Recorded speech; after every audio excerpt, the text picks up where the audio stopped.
Welcome back, everybody, to the ND and Free podcast in partnership with the Awareness Space, a podcast and media platform that explores how NDers can live their truth and feel free in their lives. We hear from inspiring coaches, therapists, experts, and fellow NDers from all over the world. I'm Owen Morgan, a self-awareness coach and ADHD coach, and I have over 10 years experience in the well-being sector and have interviewed over 500 people across 4 podcasts. I received my ADHD diagnosis at 41 and it changed my life forever. My mission is to explore how the human spirit and understanding our whole self can bring us a life full of possibilities. So on today's Neurodivergent Thrive Guide show, we have a very special guest, Sam Doan. Sam is a CBT Psychotherapist, CBT Supervisor and registered mental health nurse who specialises in anxiety and identity. Sam runs her own online private practice where she's passionate about adapting therapy to meet the needs of neurodivergent people so they can live as their most authentic self. So welcome to the show, Sam. It's really lovely to have you here. Thank you for taking the time. Thank you for having me. I'm really excited. Yeah, me too. I found your page through another guest page, and I just thought, oh my God, I have not covered CBT yet. And I'm on episode 53 by this point. So I thought this is brilliant because I want to try and bring awareness to all the different modalities and experiences of ND and everything. Just cover everything we can in the first 100 episodes. So I'm That's, really looking forward to sitting down and talking to you about CBT. So thank you for that as well. yeah, you're welcome. That's great stuff. All right. So we had your intro there, which is brilliant, but give us some context if you don't mind. So let us know a little bit more right now in your business, everything you're doing.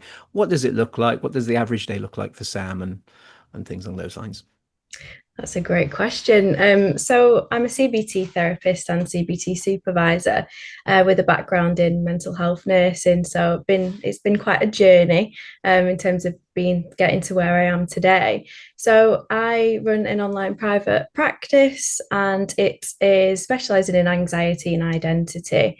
So the people that tend to come through the service are neurodivergent or people who feel things deeply feeling people who are wanting to learn ways to build self-trust, create a life that feels authentic to them. So a day-to-day kind of doing online sessions with adults, and I also do supervision with other CBT therapists as well. It's all very new for me as well, to be honest, Owen. So I set up this practice in April. Prior to that, I was in the NHS for around sort of 12 years. So yeah, I'm still finding my feet with it, but loving it. And I know I'm definitely where I want to be. Oh, that's so exciting. Yeah, because obviously I'm literally a couple of weeks in and I've done some coaching over the years previously. But yeah, I mean, what an exciting time this is, and try not to have too much expectation, I guess, is letting it just unfold. That's exactly it. And letting the energy grow and do the marketing and not put too much pressure on it. The big question is, though, so you've been mental health nursing for such a long time. What made you feel like you wanted to move into private practice and work with people one to one in that kind of coaching therapy type format? What was the switch there? What was that? Yeah, good question.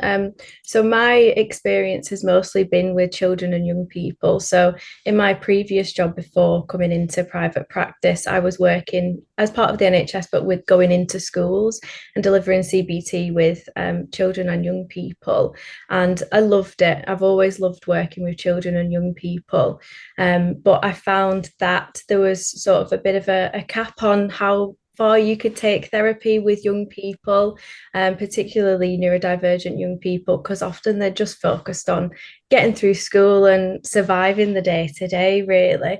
So it was really rewarding and I loved it. But I felt that I wanted to take that step into private practice and have a bit more freedom to work with people a little bit deeper and kind of a lot more flexibly, and work with the adults who were once young people who are now ready to build a life for themselves which is totally authentic to them.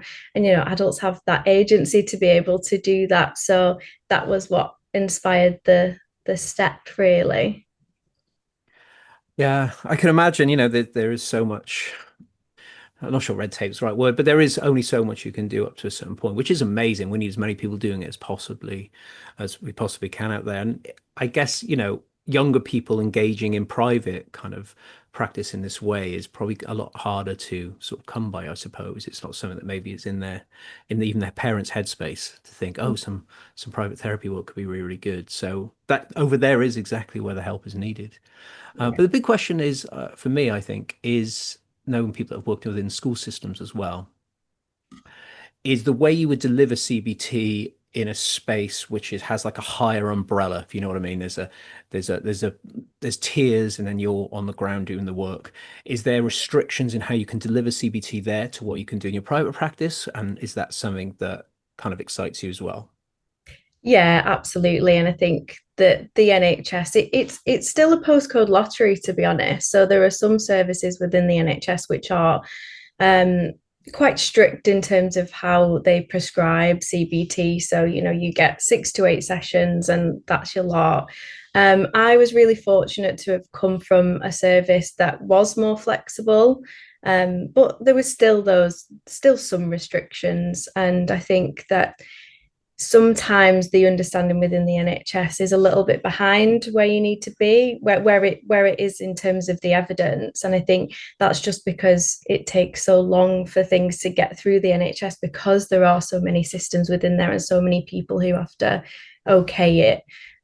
So I think, yeah, things just do typically take longer to filter through to the NHS. So yeah, that was definitely an element that excited me about private practice and being able to work independently and be able to work with the evidence that's in place now, as opposed to what's filtering through, if that makes sense.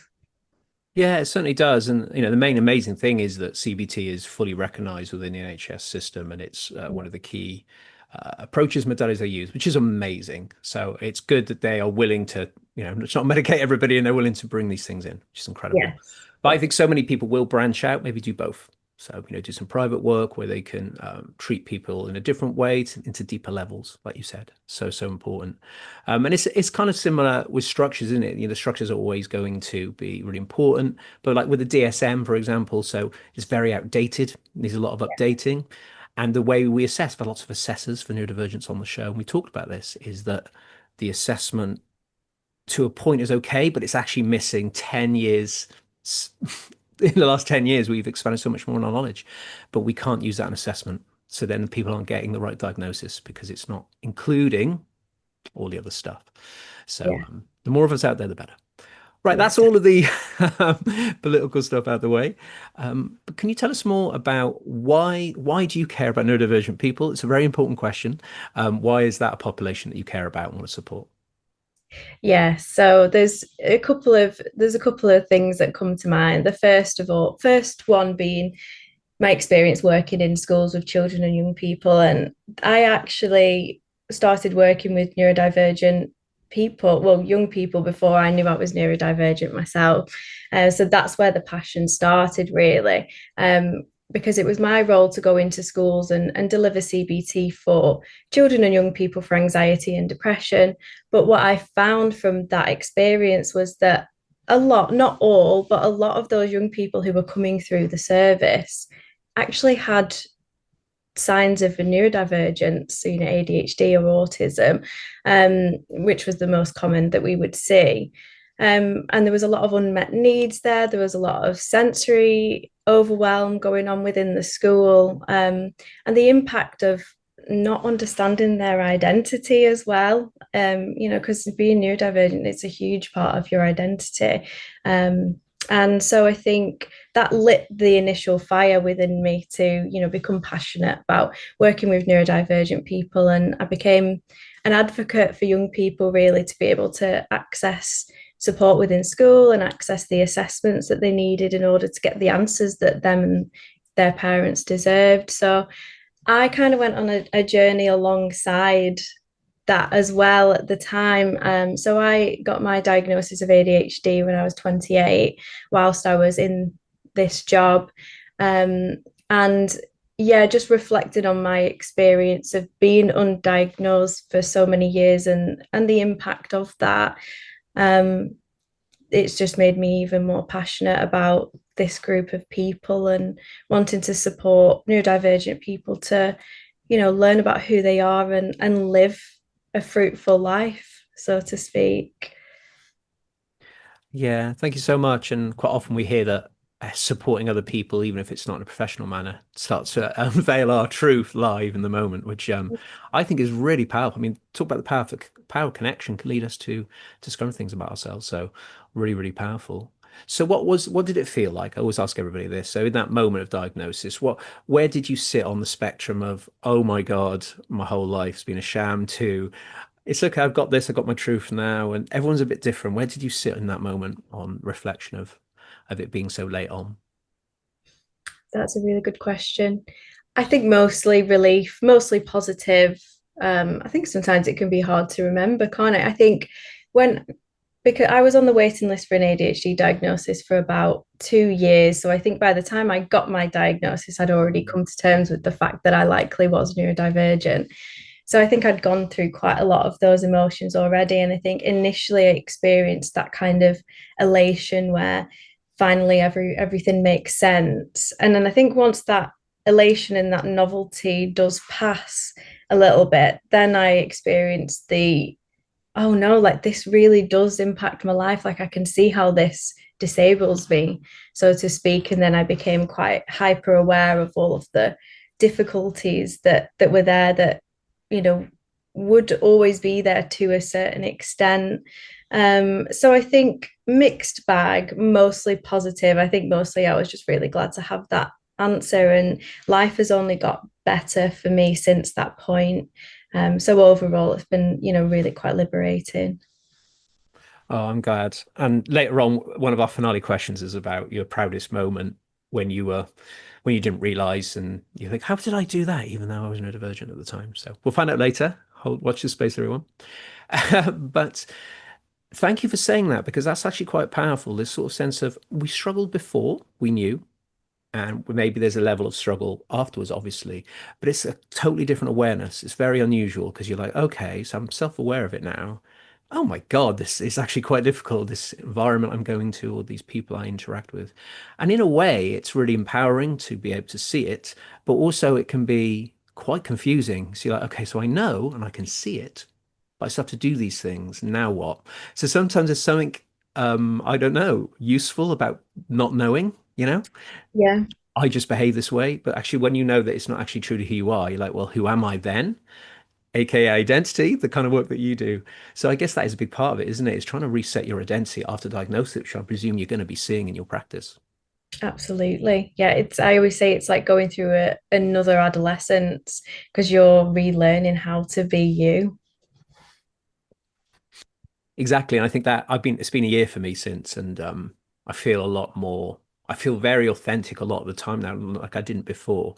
But it's still like, oh my God, like I can't believe that they did that to me, on my nervous system and things like that, and having to put in tools. And it's like you always have to bear in mind that tools are required, but sometimes you just want to live free. You just want to do what hell you want when you want. Yeah. And quite often, if you're not medicated, especially, you do have to bear things in mind. And it's catch 22 there. Powerful, but also a little bit frustrating. Yeah, I get Um, that.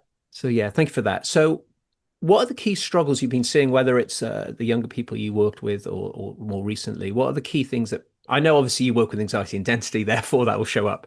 But are there key things that come up? You know, we've talked a lot about shame on the show. We've talked about executive functioning. People don't know how to even begin to sort that out. What are the key things that people may bring up in sessions and things like that, do you think? I think shame is the main one. That is the main factor that comes to mind. And I think that when people come through to therapy with me, so CBT is goals based. So at the beginning, you'll set goals for what you want to achieve within therapy, and they can look however they want to look for each client that comes through. But what I tend to see with the goals that are set is that often with neurodivergent people, they want to change a part of themselves. And I find that probably a lot of those goals are at times shame fueled. Um, and so, for example, someone may come through and they want to be better at communicating. And when you unpick it, maybe that's come from a place of being told that the way that they communicate is wrong. So we know that with ADHD specifically, most children at the age of 10 will have experienced thousands and thousands of corrective or unhelpful messages up until that point, and that makes young people and then adults who then grow up develop these really negative beliefs about themselves and who they are and how people see them.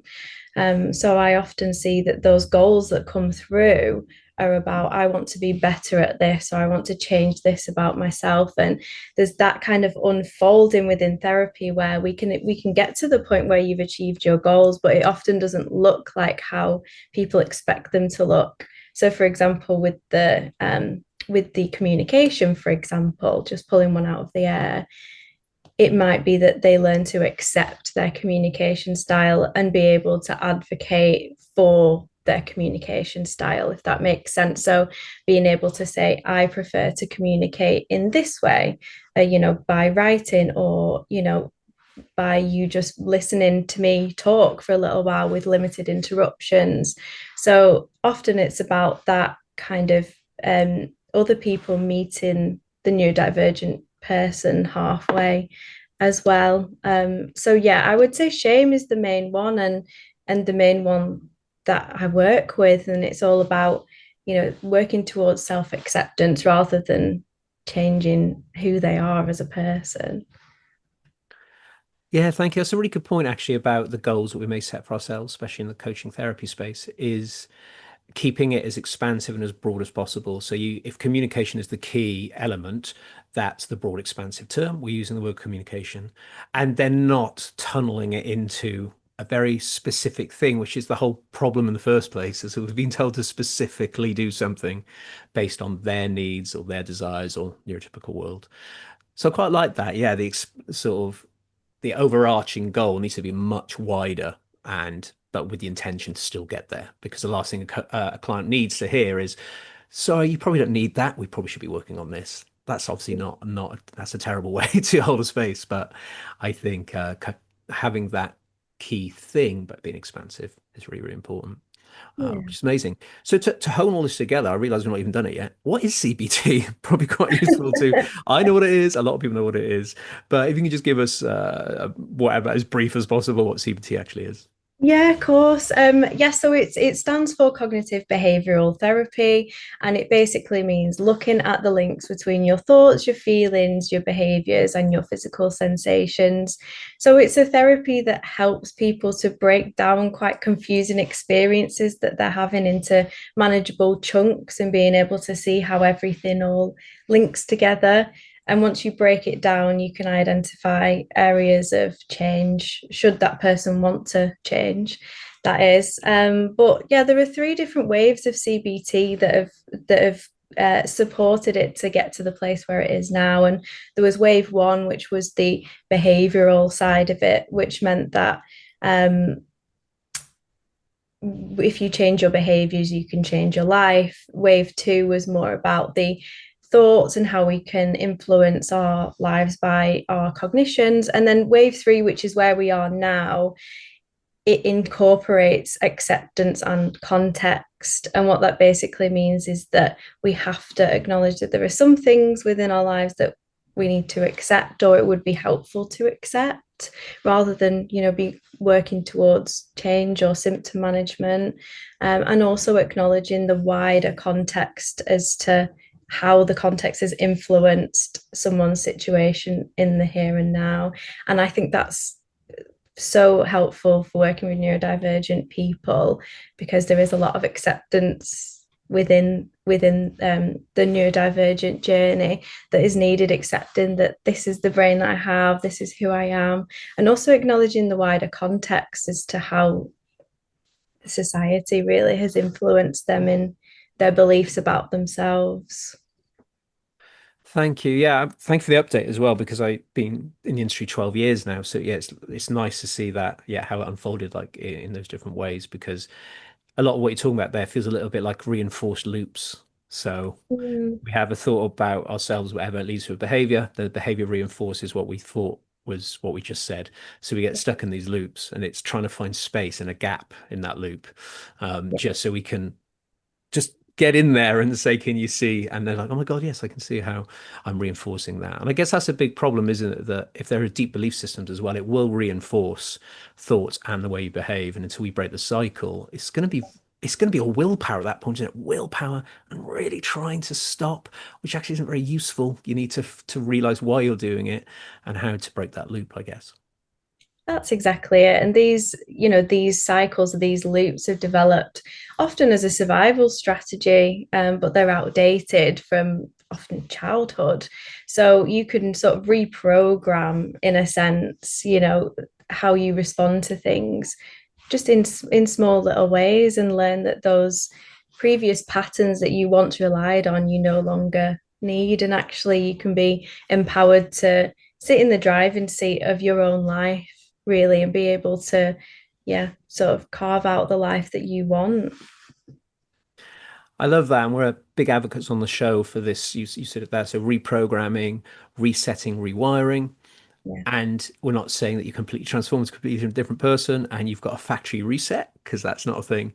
yeah, But this sense of rewiring, reprogramming, this is all just, they can make subtle or quite big differences. And our brain is malleable. It can change, it can fire in different ways. Our nervous system can be more, I don't like the word resilient, but it's probably the best word, more resilient to external forces through the way we treat our nervous system in our quiet time and tend to it and things like that. That's hope. For me, that's hope. That yeah, is the key. absolutely. So if we're talking about anxiety, then as we come to sort of the work that you're doing, how do you feel like anxiety can look different for a neurodivergent person than neurotypical, or is it's not that it's massively different, it just may present differently? I'm still unsure after all this time how it sits. Yeah, so anxiety can look quite different for neurodivergent people, and it varies from person to person, just like neurodivergence does as well. Two people with autism won't express things in exactly the same way, but as a general rule, anxiety does present quite differently for neurodivergent people, and that's for lots of different reasons. So, for example, autistic people on average have a much more active amygdala, so the kind of threat response area of the brain. So that's often more active within autistic people. Not all autistic people, but studies do show that that is more active. So autistic people can be more anxious, but then it can look quite different in the sense of it feels different. So if we're thinking about alexithymia, so alexithymia is the inability to understand, feel, and process emotions. And that is really common with neurodivergent people to experience alexithymia. So often a neurodivergent person will be experiencing all of the physiological symptoms within their body of anxiety. So their nervous system is reacting to the anxiety in the same way as somebody who's not neurodivergent, but they won't be able to feel it. So the body's going through all of the same processes, but they might not be able to pick it up or notice it as easily. And I think that can even be anxiety provoking in itself, to not be able to know how you're feeling. So you've got this kind of loop of, I'm anxious, but I feel very out of control because I don't even know that I'm anxious. So that can be really quite a scary experience for neurodivergent people who experience alexithymia. Like anxiety can feel like numbness sometimes. And I think we were talking at the beginning of this Mhm. before we came on about how sometimes when you getting up to that point of having to make the decision to do something that feels really scary, sometimes it can feel like tiredness or just a feeling of like, just I can't be bothered with this. But that could be misinterpreted sometimes as being tired or not wanting to do something, when actually, if you were to then go ahead and do it anyway, regardless of how you feel, that anxiety or that feeling of just not wanting to do it does just fade away. When you kind of get into something, that those feelings do sometimes fade away. So yeah, in answer to your question, it can Mhm. look really different for neurodivergent people. And I don't think we talk about that enough, actually. So true, how we experience these in inverted commas, traditional sensations or emotions that we feel. There's a lot of obviously amazing science out there and amazing stories and peer reviews and all that good stuff. But like you said, it can look very different. Our perception of what we're experiencing in our bodies can be difficult, or we don't quite understand it. And obviously, with how the brain works with dopamine, how we're much more likely to potentially use stress hormone to motivate ourselves and to push us on, which can tell the body that there's a threat, it could create anxiety, and there's another loop there. So it's the not knowing, I think. And I think that's why as many people doing this kind of work that you're doing and I will be doing is so important, because it can just take some well, we say simple neuroscience. That sounds like a stupid sentence. It's just because I'm doing an intense neuroscience course at the moment. But it's just so interesting, isn't it? Because for me personally, Sam, my whole life, I just really thought I had all these anxiety problems, my heart palpitations, I get itchy and struggle with temperature regulation, and yeah, heart was pumping, racing thoughts. And for so long, it just felt like anxiety. And some of it was, obviously.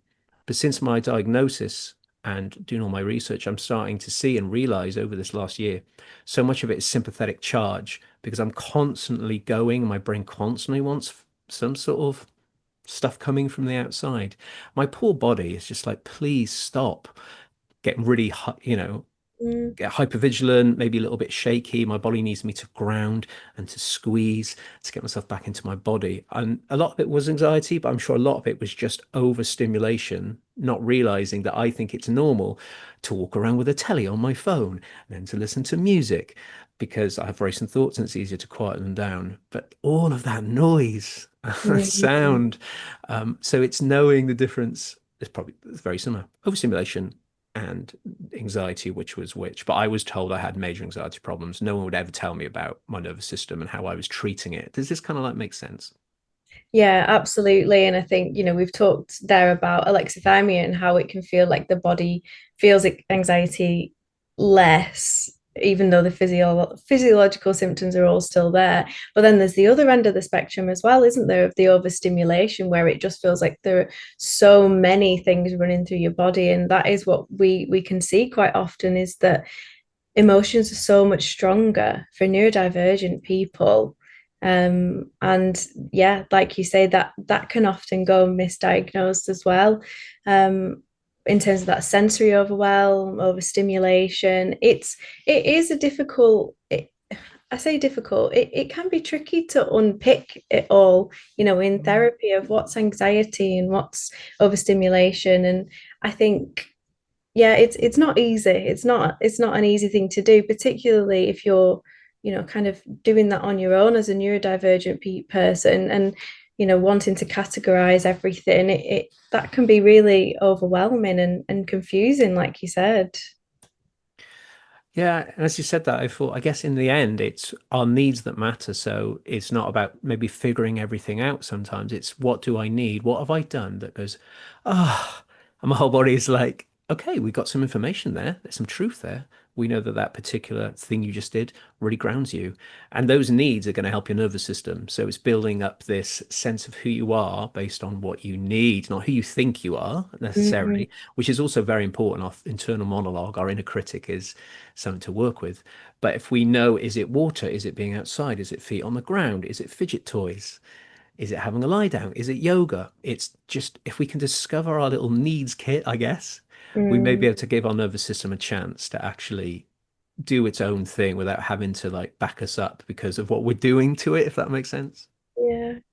And I think it can be, yeah, and I think we can get this sense that we need to figure everything out and put everything into boxes and categorize and have this, really long plan written down of what we do in what situation. But I think it's really important to remember that in the right conditions, our bodies know what they need. It's just about listening to them. And that can be really hard as a neurodivergent person.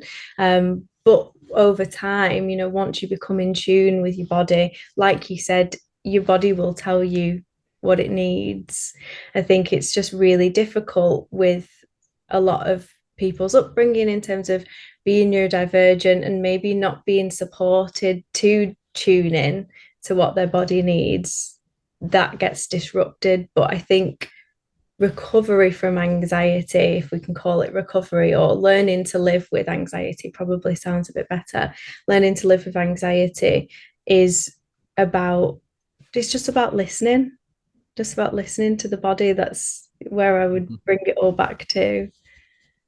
I love that. Yeah. Tuning in. I kind of feel like our body's a bit like a radio. It's got hundreds of songs on the go.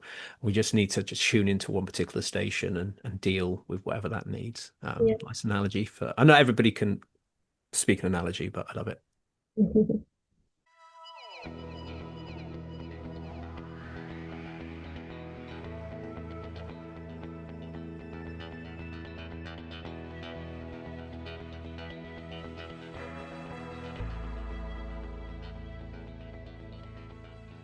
But yeah, just to wrap up this little section on anxiety.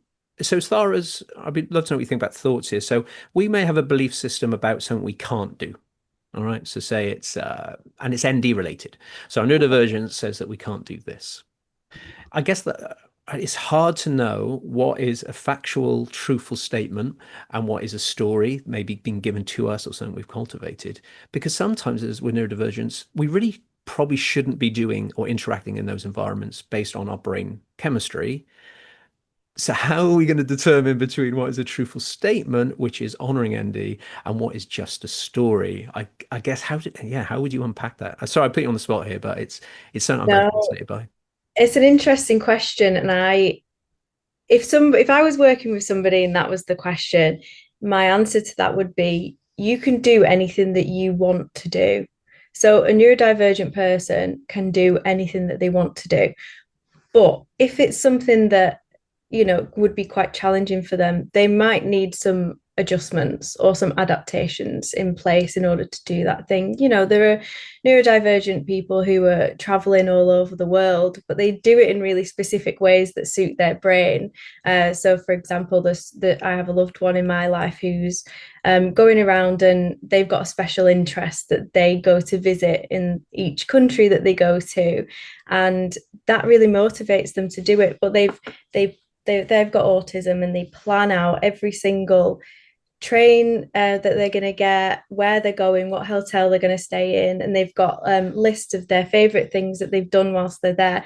That's a way to comfort themselves whilst they're doing that thing, if that makes sense. So that person has been able to travel all over the world as a neurodivergent person, but they did it in their way. And I think that's the most important thing, is that if someone really wants to do something, they can do it. But they just might need some, adjustments in place in order to be able to do those things. And then also there is accepting limitations as well. But I do want to come back to, if somebody really wants to do something, there are ways to make that happen. Does that make sense? Yeah, it's kind of we use the term reasonable adjustments when we're talking about asking a workplace to, make reasonable adjustments. But I think you can apply that to things that may be holding you back. So how can you do it with a reasonable adjustment? So not expecting, a plane or a train to go exactly when you want it at the speed you want it. That's not a reasonable adjustment. But you can choose the time that you go to the airport or Yeah. you see what I mean? I know we can't control that because this is a terrible analogy because planes can tend to be late, but you know what I mean? It's kind of like, what can we reasonably adjust to do something that we really want to do, or even do something that's similar or close to what we're saying, just to begin with, I guess. It's just being open to trying things in a different way, just to test the waters, I suppose. Yeah. And I think it comes back to that spoon theory as well. Have you heard of the Yeah. spoon theory? Yeah. It's just about spoons as well. So, it traveling on a plane to a different country, that's probably going to take all of your spoons in that day. So just being aware of that limitation. So that activity might take all your spoons. So don't arrange to do anything else around that. If you're taking a plane to a different country, when you get there, have your de-stim time in the hotel that night, and then go out the next day and do the exploring that you want to do. So yeah, I think there are adjustments that you can make in that way as well, just being aware of your energy levels. But if there is something that you really want to do, there are ways around that. Yeah, so true is, just looking at I guess it's been really creative. So if if you want to go somewhere really important in the car and you're a driver and it really wipes you out, it's can you put in stops? Can you stay over somewhere? Can you break it up? Can you? There's an all or nothing and a black and whiteness to neurodivergence as well. We had a whole big episode on that with Leah, talking about this sort of all or nothing. Well, if I can't do it that way, there's just no point. I'm never going to be able to do it, and that's really heartbreaking. And sometimes we may not really be able to do something. If I want to be the King of England, maybe that's let's be Yeah. reasonable here. But we're talking about things that we actually might want to do that are slightly lower level, but actually really big for us, like a really big step. So it's always fascinating me because I have a racing mind with lots of thoughts, but I use mindful awareness. I stand back, I let the thoughts unflow, and we see what comes from that. But I can see what's mine and what's not mine at this point. It's got after when you get into your 40s, you're like, I really don't think that's my story. I think Yeah. someone's told me that, and that's actually quite liberating. But yeah, this whole, like I said, what's truth and what is not is really powerful. Speaking of which, then, as we move into identity, as we wrap up the show here, this sense of feeling lost, not knowing who we are or what we want as neurodivergent people, if you get diagnosed in your 40s, 50s, 60s, can be quite devastating. You think you had an identity up to this point, and you're at an Yeah. age where you feel like you should be done. Mm. Marriage, house, kids, this. And there's a lot of neurodivergent people that don't have any of those things going, shit, it's too late. And then it's like they're 21 or something. This is an age thing. I don't feel like I'm my age, nor does my partner. I wonder if it's to do with late diagnosis. We feel like we're having to reset and we haven't done what we thought. So we feel like we're in our 20s when we're in our 40s. Yeah. So yeah, what are your thoughts there in the sense of late diagnosis, especially, and this sort of loss of who the hell am I now going forward? Yeah, I think it's huge. There's almost a period of grief as well, isn't there? Sort of mourning the loss of those years and what could be.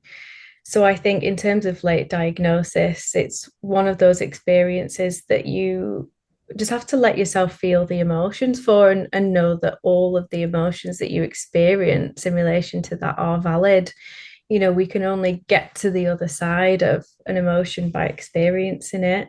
So if there's someone experiences a late diagnosis and they're feeling really angry and really upset, all of those feelings of grief are coming through. It's something someone has to go through because it's a valid reaction, to finding out that you have this part of your identity that you never knew about until now. That's a really big thing to go through. And then I think once you've experienced all of those emotions, and those emotions might never go away, they might pop up like with grief, you kind of grow around it, don't you? It doesn't quite go away. So there might always be feelings that pop up every now and again in relation to that. But once you get past that first stage of experiencing all those really strong emotions, then it's about, okay, who am I and how do I integrate this new learning about myself into me? And I think it's really important to think about how you want to view neurodivergence as well, because if you view it as a disorder, then that's okay. You see it as a disability and you want to treat it as such, that's okay. If you want to see it as a condition, or if you just want to see it as a difference, you want to see it as something that's, different to other people and all part of your identity. I really do think that it's for each person individually to decide how they view their neurodivergence and how they want to integrate that into their identity. I think that autonomy to be able to choose that is really, really important. Yeah, I think any little pieces of truth that you can cultivate, especially through diagnosis, it's got to give you some sort of grounding or footing to say, okay, we know where we are with this. But then I think for me personally, in the last year to have worked through what's ND and what's not, which I was getting obsessed with for 6 months, sometimes got to let that go, is come to values. So always coming back to my values. So I was training acceptance commitment therapy for trauma for ADHD. I've done all the training. Sometimes I forget that I've got all that knowledge and all that training for that modality. But it was values for me. So what do I deeply care about? And am I doing that? Am I living by that? Is there a way I want to behave that I really value and I'm not behaving that way? Yeah. If that's not going to lead to shame, nothing will. And just values for me is what all the grounding is, because you know what is true to you in some level and you want to try and live that way. So yeah, how do you feel values plays into identity, and how maybe even how that ties into CBT? So looking the way of using, not using thought, but you know what I mean? Um, Converting those stories into the value-led story, if that makes sense. Yeah, I think values are so important because they're core to who we are, and I think values is a really good way to come away from those shoulds and woulds. So, growing up as a neurodivergent person, often you're told who you should be or how you should behave, but values empowers people to choose what they want their life to look like and who they want to be and how they want to show up in the world and in their relationships. So I think, yeah, it all comes back to values and what people think is important. It helps you break free, because I know we're talking about being free, and I think if you know your values, and as long as you can come back to, am I living life by my values, then you're on the right track. Yeah, it's so true, and we can lose what those values are, especially if we've been living with neurodivergence this whole time, and just thinking like, what's wrong with me? Why can't I do this or do that and do this? And we build up all these stories, but it's like, but what do I care about and what can I do and am I doing it? I just think if you look at list all your values out, and if you're not doing any of them, then that's really, really hard. That's really tough. That's really hard. And how can you integrate one of those into your daily practice, wherever that may look like? I love all that stuff. I just think it's fascinating. You can really get to know a person based on that. And hey, justice sensitivity can be a big thing in the neurodivergent community. We will not stand back and allow things to happen. What an amazing value that is. We will take care of our fellow human, and that's a really beautiful gift, as long as it's delivered in the appropriate manner. But I love that part of ND, as we're like, no, we're going to Yeah. change the world. And that's a really, really powerful, strong value that we can work with. And that's true. Then advocate for yourself. Take care of yourself. It doesn't have to involve other people. If you're at home and you're doing things that aren't helping you, if you really care about your well-being, you care about your gut, you care about your nervous system, you care about your mind, then do it. Advocate for yourself. Get your inner coach going. Absolutely. And I do want to say at this point as well, because I know there might be some people who don't know what their values are. And I think that's really common that I see with people coming through therapy, is that they don't know what their values are. And I think if there's anyone listening to this and thinking, oh, I don't know what my values are, I just want to say that it's okay to take your time to relearn what your values are now, because finding out that you're neurodivergent, it blows your world open. So there will be a period of time where you're refiguring out what your values are now with that new learning. Yeah, thank you. Got a bit excited there. It's really important to mention that part. And what I did initially, for anybody that's listening, yeah, the internet's a big thing these days. So go over to the internet and look up, I don't know, 50 traditional classic values and have fun with it. Go through the list. Is it high, medium, low? They all laid out differently. It's super fun. And you're like, oh my God, no, I really don't care about that. Or, oh my God, yes. And it's very fun, very powerful. It's actually quite emotional. A lot of people that do it may even have a cry in a really liberating way. Like, oh my God. So that's the power of it. And then hopefully, if you have the resources, maybe someone can help you, coach, therapist, whoever it may be. Absolutely. Um, but it's a good place to start. Amazing. Well, this has been wonderful. I could talk to you all day. I said that to every single guest, and I really honestly mean it. But before we wrap up and do our two beautiful parting message questions, is there anything else about CBT you think people should know, or have we covered a lot of that in our general conversation? Um,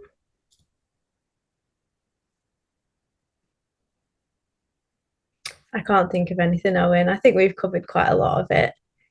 Yeah, I think we have. I just want to make sure I honor everything that we're talking about. Modalities get covered in that way. But I love the way it's all been integrated. But we're going to put all your links in the show notes. People can come and find out more. Check you out on social media. But we always end the show, Sam, with two lovely finishing questions. So can you give me a key moment or an achievement or a phase in your life that you're most proud of, despite being neurodivergent, but you didn't know at the time? So you're looking back on, oh my God, how did I do that? Considering, do you have one of those moments? Um, I have, I would say I've got two things, and they're maybe less moments and more kind of just achievements in a way, if I can answer it in that way. I think getting to where I am in my career, not knowing that I had ADHD going through school and college, I just worked really, really hard, and it I kind of got in my own head about my ADHD because I didn't know why I wasn't revising, at school as much as my peers were. And I convinced myself that I didn't care enough because I didn't know that it was ADHD and that I was struggling to concentrate. I was like, oh, I must just not care. So I kind of adopted this sort of demeanor that was kind of like, oh, I don't care if I pass or not. But anyone who knows me now knows that I care so much, like probably a little bit too much. So I would say the first one is being able to get to where I am in my career. And I think what's helped me with that is just being really tenacious. And I think with ADHD, as long as you're doing something that you're passionate about, you'll do well. So yeah, I'm proud of myself for how I've done in terms of like my education and getting to where I am with my career. But I think that the main thing I'm proud of is my social network and my friends, my chosen family. I struggled with friendships at school, and I link that back to my neurodivergence. I was quite impulsive and I struggled with friendships. But as I've got older, I've and started to learn about myself and learn how to be a good friend. I've got amazing friends around me now. And yeah, I've got an amazing relationship. So to have kind of unlearned some things about myself that got in the way of my friendships and my relationships, to be in the place where I've got a really great network around me. I would say I'm most proud of that. I love that. Thank you so much. And I think that that's true. I think from day one, when we're born to this, to the moment we're diagnosed, I think everything that we've done is really powerful and really amazing. And like you said, the key things are interpersonal relationships Yeah, and learning and careers, because that can be really, really tough. yeah, And there's something you said right at the beginning there, which I really like, that people need to know, is that we often are told that we're lazy and we should yeah, get on with it and we should work harder, which is devastating because we are the hardest working beings probably on the planet, because we have to go so much harder in so much more detail, and it takes a lot longer sometimes to learn and find ways to learn and things like that. So it always upsets me because I think, ironically, we are the hardest working, but we are labeled lazy, and I think that yeah. is devastating. But anyway, there you go. So Sam, this is your parting message of joy. We've had this since day dot today, episode 1. I need a parting message, please. A message of joy to all our ND listeners. Basically, that we're going to be okay. We've got this. So whatever words you use to pump us up and say we've got this, basically. I guess I'd just say just don't ever lose hope in yourself or in the people around you. There is a lot of darkness in this world, unfortunately. I can't deny that, but there is also a lot of light. There's a lot of good. And if anybody is struggling with their sense of self, I promise you that you are worthy. Every single person on this planet has amazing qualities. And the first person you should be wanting to impress is yourself. But also, of course, community is important, and your people are out there. If you haven't found them yet, they are out there. And there are people out there that will accept you as the real you and not the version of you that you feel you need to be. Your people are out there, I promise you. Yeah, thank you. So common, that one. There's an element of hope and community. As soon as I got diagnosed, I got straight on Instagram and I found my community, and obviously built up this Indian free uh, movement. So I guess, yeah, just find your tribe, as they would say, Yeah. especially in this community. It's wonderful. Well, that's amazing. I want to thank you so much for coming on today. I feel like we covered so much, and there's a lot of depth in there too, which I think people can take some things away from. But where can we find you online? Where's the best? Where's your social media hangout? Yeah, so I'm on Instagram mainly, so at the.identity.therapist. Also the same on TikTok, but I need to get into TikTok a little bit more. But yeah, Instagram is the best place to find me. I post there multiple times a week. Amazing. Yeah, I encourage people to check it out.